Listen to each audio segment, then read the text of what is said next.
Tate Chronicles now transmitting. Welcome to the Tate Chronicles on Healthcare Now Radio. And now, here's your host, Jim Tate. Good day, citizens of the free world, from border to border, coast to coast, and to all the ships at sea, I bring you a warm welcome. This is your correspondent, Jim Tate, and thank you for tuning into the Tate Chronicles. Join me as we cut through the fog that often exists at the leading edge of healthcare technology, compliance, and regulations. I'm really pleased my guest today is Shannon Baughman. Shannon is a regulatory specialist with expertise in healthcare compliance. In addition to her extensive knowledge of regulatory matters, Shannon holds the CHPSE certification in security and compliance, really making her one of the few people that is a go-to resource for MIPS-related questions and security risk analysis.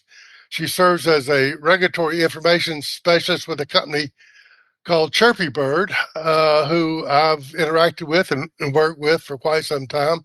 Chirpy Bird is one of the foremost consultancies focused on health IT quality and regulatory issues. With all that being said, Shannon, thanks so much for joining us today. Well, thank you for having me. I really appreciate it, and it's a pleasure being here. You know, one of the things that strikes me is that this whole area, health information technology, for whether it's inpatient or particularly ambulatory practices, is the regulations and the clinical quality measures, requirements for security risk analysis, incredibly complex. And a large practice or an inpatient facility has enough staff to be on top of a lot of those things. But smaller practices, there's no way on earth they can be up to date on this kind of stuff. And so that's kind of my first thing I'd like to ask you about, Shannon, is the importance of having a subject matter expertise in this area, particularly for practices that don't have full-time staff to handle all of this. Well, that's true. That's really one of the top reasons to have someone who knows what they're doing in the MIPS program, who can keep up with all of the updates, because they happen all of the time, is that staff, providers, they don't have the time to keep up with it. They don't have the time to maintain it throughout the year. And I'm actually still surprised that there are so many providers out there who still do not know anything about MIPS. Right. And the education on the program, what it's about, what you're measuring, why it's here, that sort of education is critical for success, but no one can get it. No one has time to get it. So that's where I come in. Educate people, because that's one of the most important things, is that part of it. You know, the whole fact that annual MIPS score that eligible clinicians generate, 0 to 100, and it affects their Medicare reimbursement. It absolutely does. Like a lot. Isn't it like plus or minus 9%?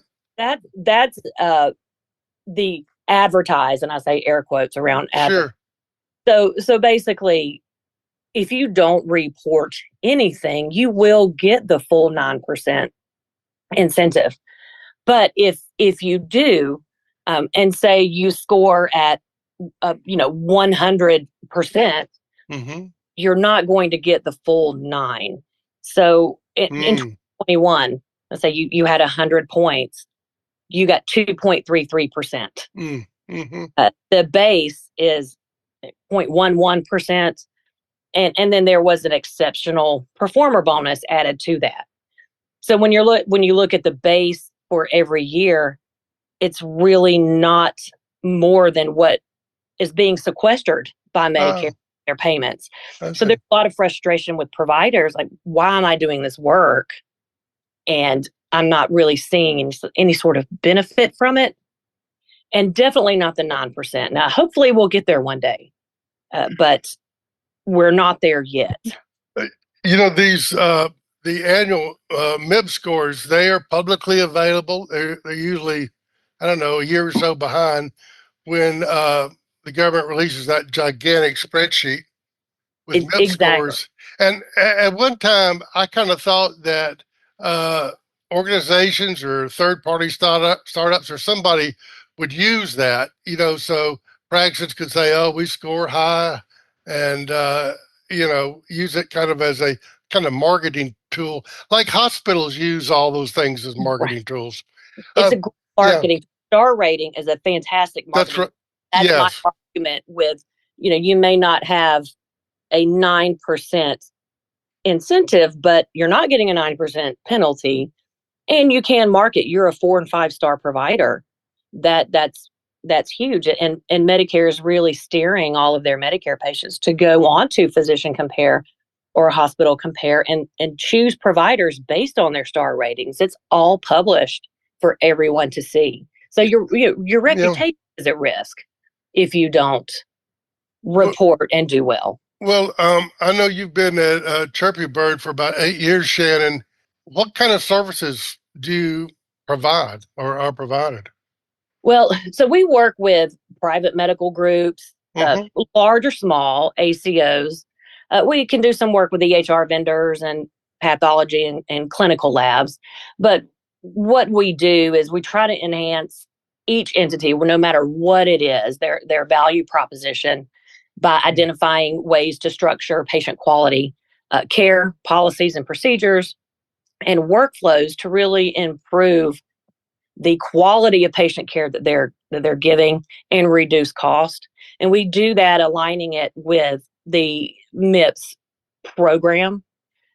We have regular touch points with all of our MIPS clients to talk about your MIPS performance. Where are you? What workflows are working? What aren't? Let's develop strategies on how to improve and really be as successful as we can from year over year.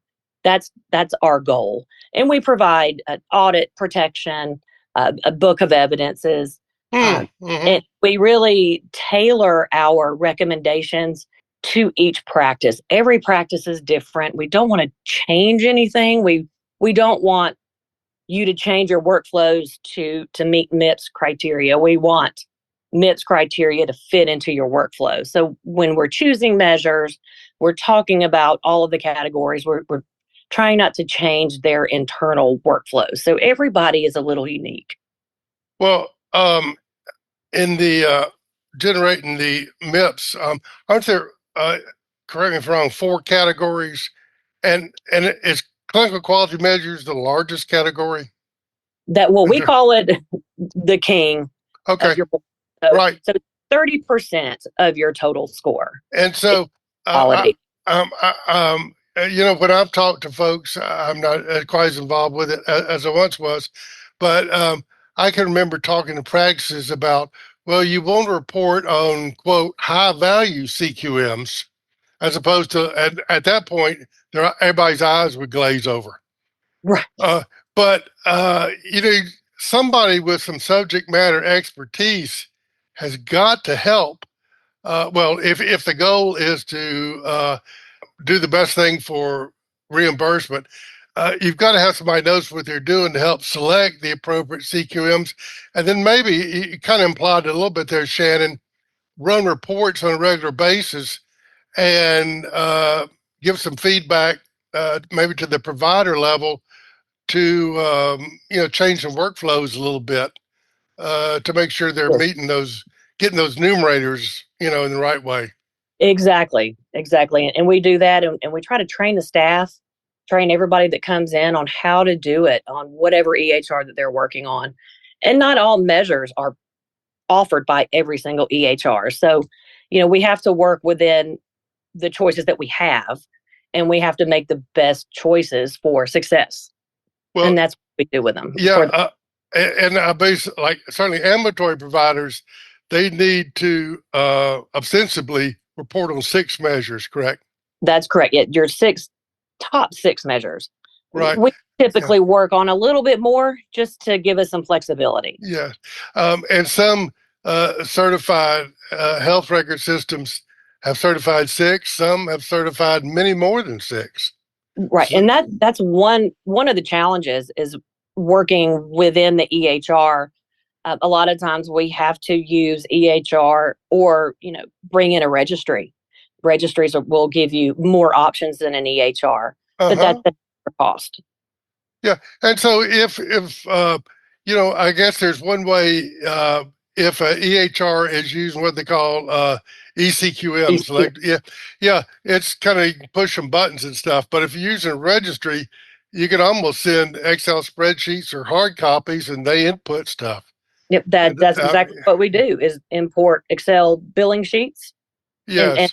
it's a lot of work for a practice to do it that way, but you have many more measures to choose from that are more applicable to what you're doing or your specialty. Yeah. The whole thing around CQMs, is this getting more complicated? Or is It's getting very complicated. Yeah. The reporting ECQM and CQM. A lot of registries will offer both versions Mm-hmm. of the measure. Some EHRs will offer 1 or 2 ECQMs and the rest of them CQMs. You never know what you're going to get until they release what they're going to offer on their platform and what they're going to be certified in. Your work, or I don't know if you or somebody else at Chirpy Bird, do you do the security risk analysis? We all do the security risk assessments Mm-hmm. for the practices, and that's anybody who reports promoting interoperability must have this in order to earn any points in that category. But it's also an HHS rule. You have to have one every year. Yes. Yes. Well, back during the meaningful use days, I had a lot of providers come to me who had been audited and had failed to audit because he didn't have a security risk assessment. But it doesn't have to be uploaded or validated. Somebody just checked a box. Yes, we have it. I'm pretty sure it's still like that. And so they had no understanding of what even SRA was. Right. That's how it used to be, and now there's tools on the CMS site, the HIT site, Mm-hmm. or high tech site, excuse me, where it'll run a little scan and you can take care of it there. But a lot of people don't have time to do that. There's a lot of input. You don't have the inventory list like you need. Yeah. It's a lot, especially for a large practice. Sure. To keep up with all of that. Shannon, when you say run a scan, you mean to identify devices that are attached to the network? That you identify the devices attached to, and it pulls all the drives. And then you're able to say, okay, which one of these drives has PHI or no PHI? And the client can then identify that. I can remember a few years ago when I became aware, certainly some hospitals that would junk their gigantic copying machines. And it turned out the hard drives in there had digital images of everything that had been copied. You'd be amazed. No one knows that. It was full of PHI. I tell practices that all the time because that's one of the questions. What are your model numbers on your 3-in-1 printers? Do you use them? What are the model numbers? And you have to clear that hard drive out because everything you've done is on that. And the practice administrators, even some of the providers are not aware of that. I was shocked. I'd never thought of that till kind of an SRA expert, revealed that to me. Mm-hmm. But before we go on, let me just pause for a minute to our audience. If you're just joining us, I'm Jim Tate, and in this episode of the Tate Chronicles, I'm speaking with Shannon Baughman of Chirpy Bird. Shannon, back during when meaningful use was kind of a big thing, there were a lot of audits. But under Macro MIPS, I haven't been hearing about many audits. Are there any audits going on? Well, they are getting more and more frequent. Oh, really? There are. Yeah. I've done personally. I did not have one until one last year and 2 so far this year. They are starting to audit small practices. And who is they that's doing it? Before it was a company that for meaningful use that had it was an accounting firm that had a contract with the federal government. Do you know So who it is. It's these? a Yeah. Guidehouse is the name of the Oh, company that's that right. they're using, and CMS employs them to look at. Right now, they're looking at Mm. quality measures, but when they get to the PI audits, the first thing they will ask for is an SRA. Back during the meaningful use audits, and I was involved probably in 200 or 300 of them. That was the number one cause of failure. That's the number one cause of failure now for PI audits. Yeah. That continues. Yep. Oh, wow. That should be underlined and bolded, no doubt about that. So I would imagine that sometimes a practice, uh, maybe somebody who's been handling this leaves employment, or something bad happens and they're just a big mess, and you get called in, and you have to almost do due diligence to see where people have fallen off the cliff. And so, what are some of the pitfalls you've seen when you come in to try and reverse some of the bad work practices or things like that? Well, if they come in at the end of the year, we call those our fire drills. If they done nothing for all Sure. year, and then that's a little more difficult. Um, we try to salvage what we can with what measures are offered in their EHR. What Hmm. can you go back and fix? Because if you go back and fix something, you have to have proof that you did it on that day. And a Oh, lot of sure. times, oh yeah, we do that all the time. Well, is it documented? Are you going to pass an audit? It Yes. has to be in the patient chart. So that's one of the biggest pitfalls is people think they can just say they did it, but there's no proof. And that's with anything, all throughout the year when we have people kind of retroactively fix things, Hmm. there has to be proof in the chart. But those fire drills, that's even more difficult to do for those. So we salvage what we can with those. Do you have, you mentioned earlier, Shannon, there's a book of evidence. Tell me about that. What's in the book of evidence? So in the book of evidence, we look at what CMS has released as data validation Hmm. documents. And so we compile those for what we need them for the quality measures, for PI in particular, and for their improvement activities. So if they are attesting yes to something, we will have proof in that book of evidence that they've done it with screenshots so that they can send Mm-hmm. that if they're ever audited. Of course, they send their SRA, but they can send that as well. And then if CMS wants more information from them, we know where to go get it. What patient charts we need to go to if they really want to see more information. But we have enough in there so CMS can say, oh, okay, they're doing what they say they're doing. They said, yes, they're doing this. Here's our proof. And that's typically all that they need. Sure. Do you do any work with vendors directly? We do work with vendors directly. A lot of the EHRs call us and ask us to recommend things that they can offer on their platforms. Yes. Yeah, so we will work with EHR vendors. Well, some vendors, especially the smaller ones, again, need subject matter expertise, not only in CQMs, but there's a requirement where they have to do annually this real world testing and plan report. Mm-hmm. And so, if it is a smaller technology vendor, they may not have somebody who really understand what that's about. To me, the danger always is you're told you have to build a house. Well, then the next question is, well, can it be a tool shed, or does it have to be as big as the White House? And so, somebody who really knows the details of what meets the requirements, I guess, is kind of a critical thing. And details matter. The Yes. specs matter. Every sentence in every spec sheet for every measure matters. And that's what I think we bring to the table is that we keep up with that changes every year. So we have to keep up with what has changed and what is what is required this year if you're going to use that measure again. And the EHRs, they're a little slow to keep up because they have a lot more work to do than we do, of course. Mm-hmm. And getting the EHR platform ready to meet the new specs. But it's our job to make sure that every client knows every change made so that they can start successfully as soon as they can in the beginning of the year.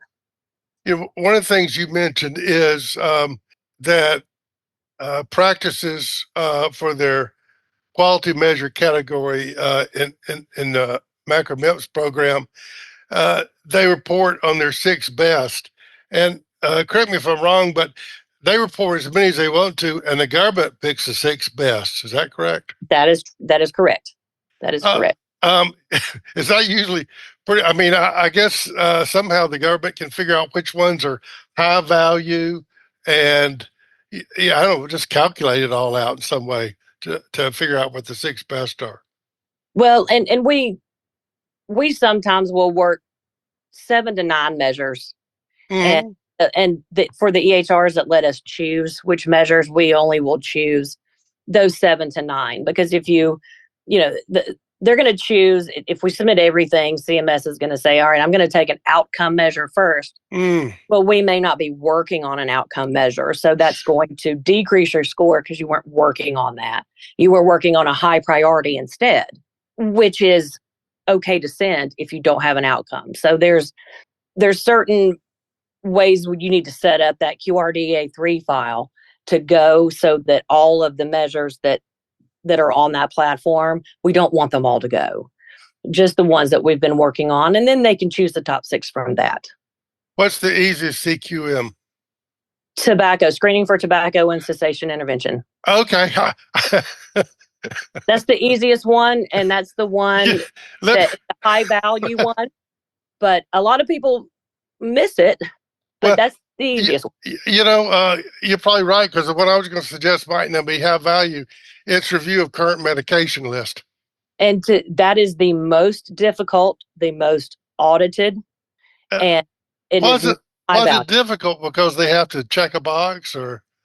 Well, every EHR is different on how they capture that. But if you don't have the drug name, route, frequency, and dose on every medicine, enter into that chart, even over the counter, herbal medicine, vitamins, all of that, you're not going to get credit. But if you have a checkbox to say, yes, I did it, and that's where your reporting is coming from, you may have a but you really don't. That's right. I see. Yeah. Yeah. Because all that data is my least favorite. Yeah. So that's funny. We only have about 2 or 3 more minutes.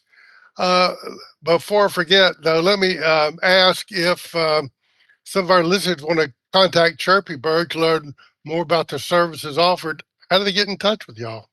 Well, you can go to chirpybirdinc.com. We're also on LinkedIn and Twitter. Okay, great. Is the busiest time of your year like what we're going through right now, November, December? Usually October through March 31st. Yeah. That's our tax season. That's what we call it. That's the busiest time. And for CQMs, I remember one time it was 90 days. Is it the full year now to gather data, or is it still 90 days? It's the full year. It makes it harder, doesn't it? Because I can remember the days when you could choose a 90-day period, and so you could kind of move around. Mm-hmm. It's not like that anymore. Yeah. Year for PI, so they've expanded that time frame as well. Yeah.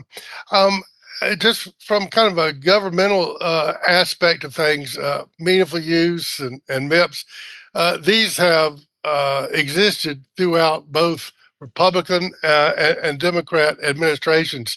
Does policy change much at all from one to the other, or is it just under HHS? So there's a consistency of the CMS and ONC and all those groups. That is mostly consistent. They've got a plan for the program, for the next 10 years, and they have stayed consistent with that plan. I think the first time I ever heard about universal electronic health systems, it was back during, I think maybe George Bush, the senior, came up with some plan. That's when, and it continues to be built on. It's been in the works for so many years and finally rolled out in 2017 Yes. To everyone. And, of course, that was the meaningful use PQRS days. But, right. That's where it started. And it has grown so much to where we are. And it's growing more and more every year. And the complexity, increasing complexity. It is extremely complex now. Yep. Next year is going to be another challenging year. Well, let me say to our audience, thanks for joining me on this episode of the Tate Chronicles, and I offer a special salute to my guest today, Shannon Baughman. Shannon, thanks for coming aboard today. Well, thank you for having me. I really appreciate it. I enjoyed it. You can find more information on this show's program page at healthcarenowradio.com. That's healthcarenowradio.com. Until we meet again, here's wishing you smooth sailing and safe harbors. Tate Chronicles transmission ending now.